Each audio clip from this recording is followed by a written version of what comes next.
top advertisers pumped out between 2,400 and 2,600 creative variations every quarter, roughly a 30% year-over-year jump. And guess what? I have been talking about this for the past year because I see and live the UA data and the creative data as well.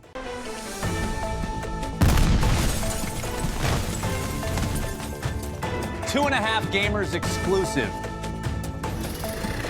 Breaking news. Literally breaking. Welcome back to the latest breaking news episode. My name is Matej Lančarič and I'm your host today. The past week was anything but boring. Studios banged millions, marketers drowned in AI-generated ads, and even Rockstar decided it was time to make money off the mods once banned. So let's go. Tail Monsters Series A. Istanbul's Tail Monster Games, a 5-founder studio of peak games veterans, closed a 30 million Series A led by Arcadia Gaming Partners, kudos to Akin, our friend, and Andersen Horowitz. Its seed money of 7 million already in the bank, and its match-free puzzler match Valley posting its impressive retention and monetization. The team is now one of the best capitalized casual game studios around. More interesting news coming from Turkey incoming, so stay tuned.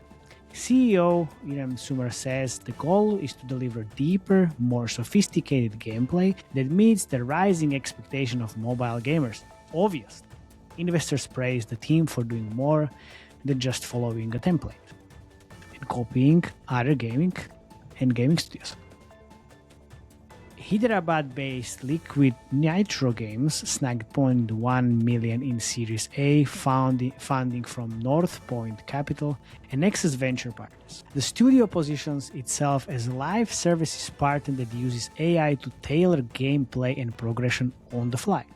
Founded by Electronic Arts alumni, Liquid Nitro not only builds and operates games but also invests its own capital alongside publishing partners, betting on long-term performance.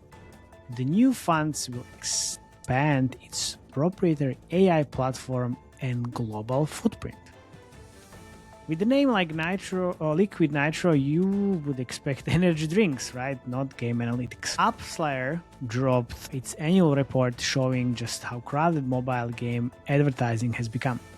They've done this with Unity and Yuzu, and its 2026 State of Gaming Marketing report. So in 2025, top advertisers pumped out between 2,400 and 2,600 creative variations every quarter, roughly a 30% year-over-year jump. And guess what? I have been talking about this for the past year because I see and live the UA data and the creative data as well. Again, we are staying 2.5 steps ahead of the industry. I also published the TLDR version of this report on my Substack, but if you want the full report, there's going to be a link in the show notes, so go and check that out. Because paid installs climbed 10%, while ad impressions shot up 20%, meaning more ads are chasing the same eyeballs. Nearly half of all AI assistant queries in marketing department are now about reporting and performance breakdown. In other words, marketers are drowning in their own data. It's okay. I use also AI assistants to help with reports because I don't really like making all those long reports. This report also notes the global UA spend hit 25 billion, with money shifting towards emerging markets like Turkey and India. These publishers now command about a third of UA spend outside of China. If you are listening to our audience, to our podcast, and you are, Chinese are ruling the top charts heavily in the 2025, and it's not going to change in 2026.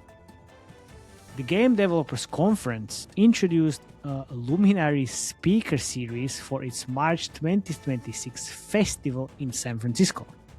Because GDC, it's not a conference anymore, it's a festival. Hey, great stuff. Oh my God. Nobody cares.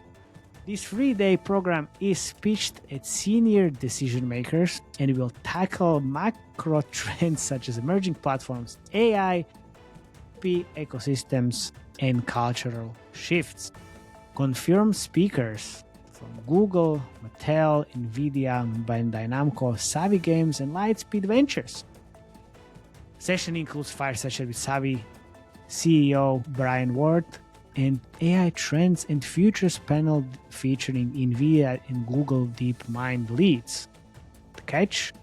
You will need a pricier game changer pass to get in. Of course, we are still living in the gaming business industry. That's it. Meta actually, and their Reality Labs division is closing 3 of its VR gaming studios. Sanzaru Games, Twisted Pixel Games, and Armature Studio, and letting go roughly 10% of its employees. Meta says it's shifting investments from metaverse to wearables and will reinvest the savings. Interesting.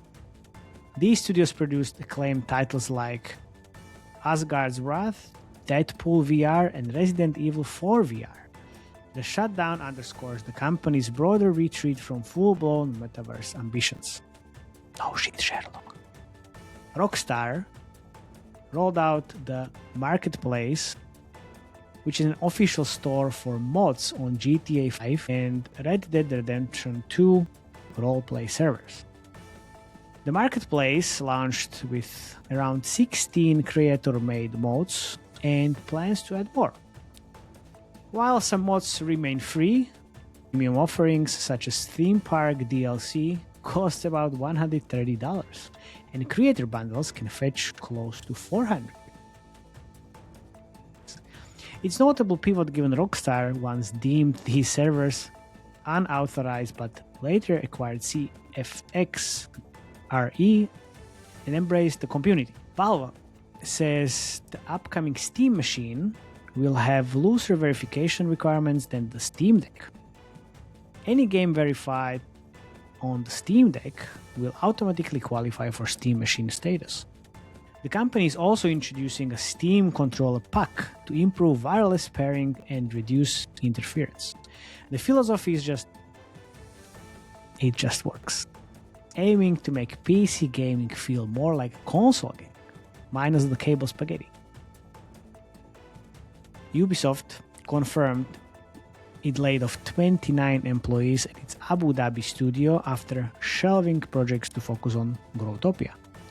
The cuts actually happened in November 2025, but were only acknowledged last week. The studio, which employed around 60 people, has worked on the titles like CSI Hidden Crimes. The company says it's offering support to affected staff and its continued operations with a leaner team. In corporate speak, restructuring meaning you're fired, but we bought cupcakes. He's hoping those developers land on their feet or maybe start a next Tail Monster studio. Embark Studios celebrated the milestone extraction shooter. Arc Raiders sold 12 million copies just 2.5 months after its October 30th. Just 2.5 months. You know why we are talking about it. The Studio's Holidays thank you note admitted they would prepared a giveaway for 10 million players only to see sales blow past that mark. It's a bright spot for their new IP in the market dominated by sequels and live services. When your sales forecast underestimates by 2 million, it's time to upgrade your crystal ball or hire the Liquid Nitro's AI. Either way, heads off to the Raiders for, riding the charts. And that's a wrap on this week's episode of Breaking News. From blockbusters, founding runs to AI-driven marketing and corporate shakes-up to industry never sits still. Well, neither do we. Subscribe for more recaps, breaking news. Remember, if you're raising 30 million or just raising your controller, keep your sense of humor handy. Until next time, guys, see you later. Bye-bye.